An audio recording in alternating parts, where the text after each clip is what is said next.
안녕하세요. H성형외과 백정환입니다. 오늘 설명드릴 내용은 예전에 상담을 오셨던 분인데요. 본인 상담 내용을 기억을 잘 못하시겠고 또 한번 정리를 하고 싶어 하셔서 제게 요청을 주셔서 이렇게 오늘 한번 정리해 보았습니다.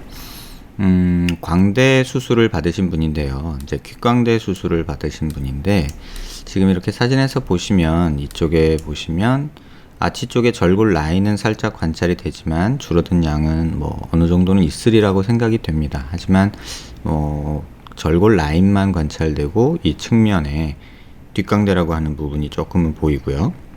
옆광대는 조금 줄어들었는지 말았는지 사실 수술 전 CT가 없어서 정확하게 확인이 불가합니다. 하지만 이쪽 45도 광대는 이렇게 보시면 이렇게 갈린 모습이 관찰이 되죠. 그래서 반대쪽도 보시면 이 부분이 갈린 모습이 관찰이 되고요. 뒷광대는 절골이 됐는지 약간 흉터가 있는 듯이 보이는데요. 그러니까 광대 절골 라인은 보이는데 그닥 광대 축소량은, 그러니까 뒷광대, 옆광대의 축소량은 많이 관찰이 되지 않습니다. 그래서 고개를 들어서 보면 이쪽 45도는 조금 갈린 반면에, 줄어든 반면에 이쪽 뒷광대, 옆광대는 조금 남아있는 모습이죠. 그 다음에 이 모습에서 좀 주의 깊게 보셔야 될 부분은 뒤통수가 이쪽이 좀 더 튀어나와 있죠. 이쪽은 조금 짝짝이고요.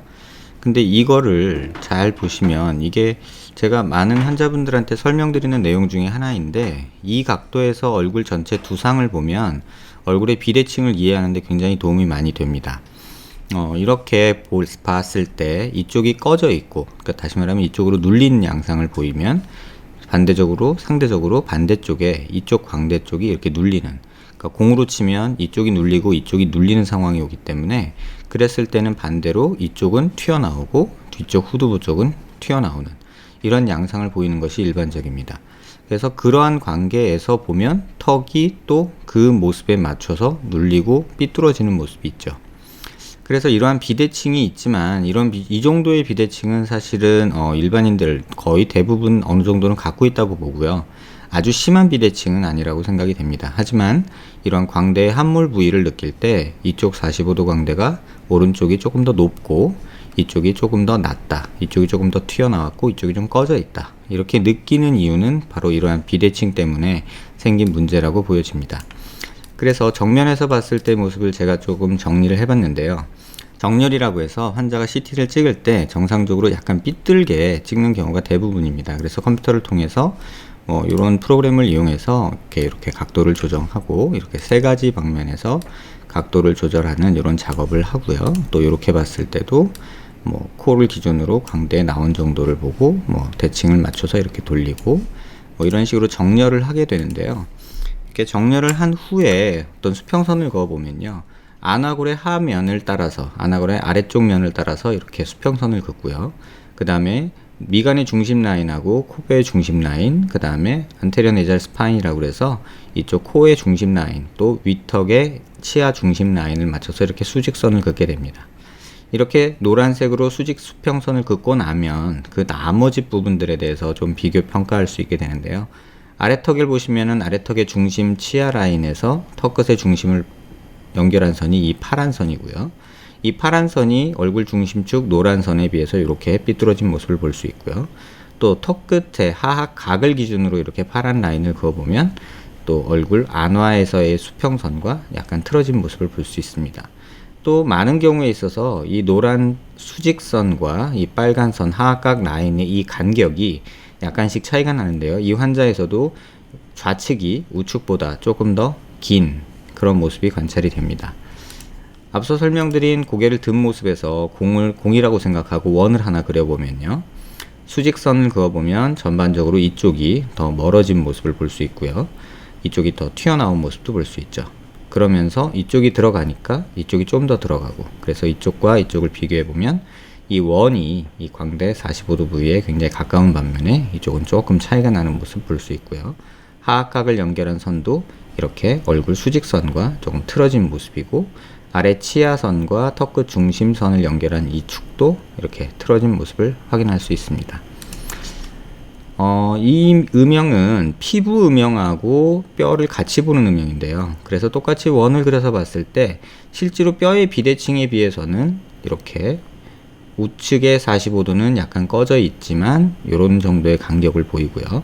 또 좌측은 우측보다는 45도가 조금 더 함몰된 듯이 보이죠. 그러니까 뼈가 틀어져서 이쪽이 조금 더 가라앉아 있는 모습이 피부 음영에서도 그대로 드러나는 모습을 확인할 수 있습니다.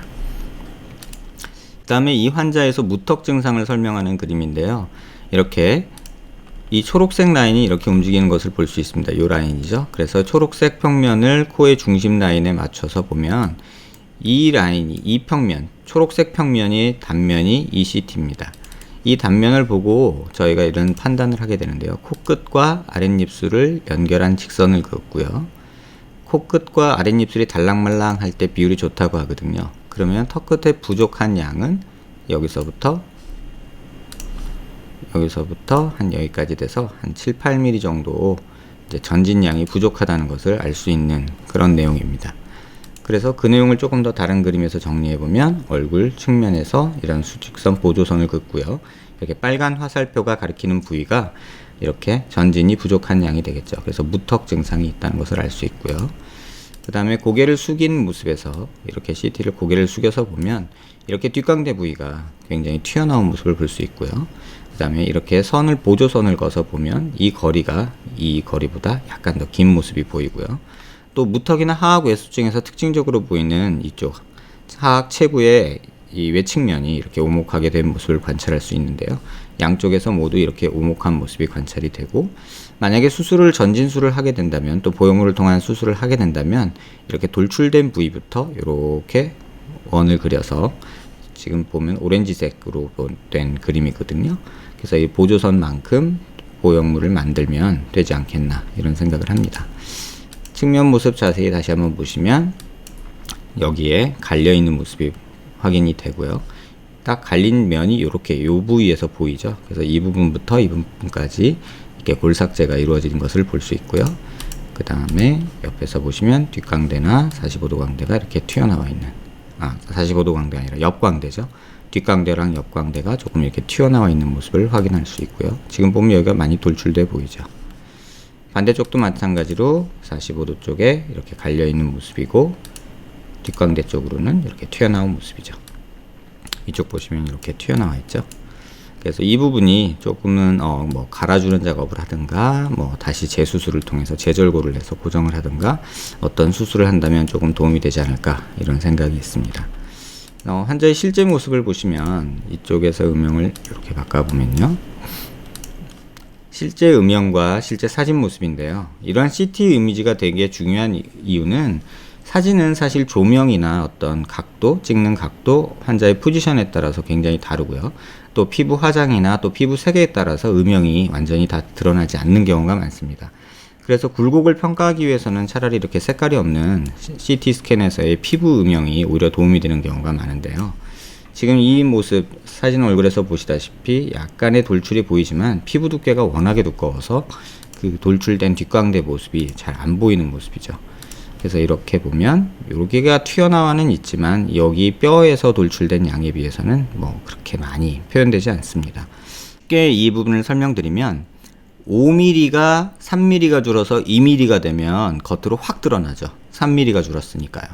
하지만 15mm가 3mm가 줄어서 12mm가 되면 사실 그 변화는 잘 눈에 띄지 않습니다.